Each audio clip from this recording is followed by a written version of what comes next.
So this is the continuation of our last video about ICDIS. So this now we're going to explain the different terms used in IMO performance standard and significance of information derived ENC to identify various navigational data such as course over the ground, speed over the ground, and estimated time of arrival.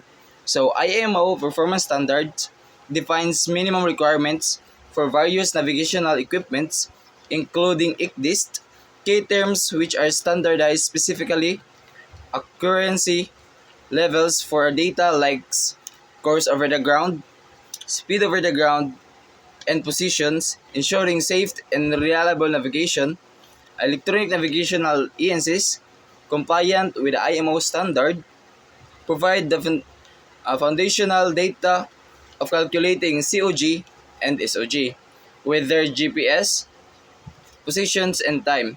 By processing these informations, it calculate the ATA or the estimated time of arrival based on the planned route and vessel speed, crucial for voyage planning and arrival estimations.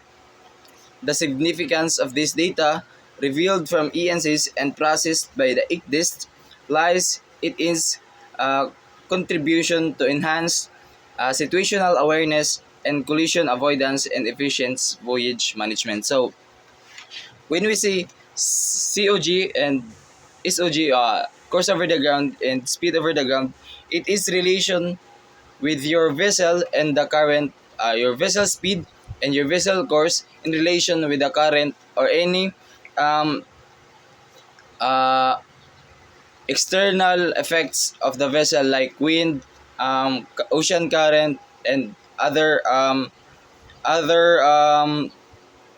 other external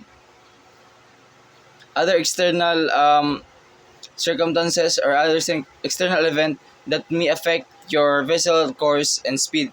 So by this, this also helps to calculate our ETA or estimated time of arrival on a certain place. So if you are given a speed example of a 15 minutes, uh, our estimated time of arrival on a specific area it will be calculated based on the time and the speed that we have, and the distance also the cover distance.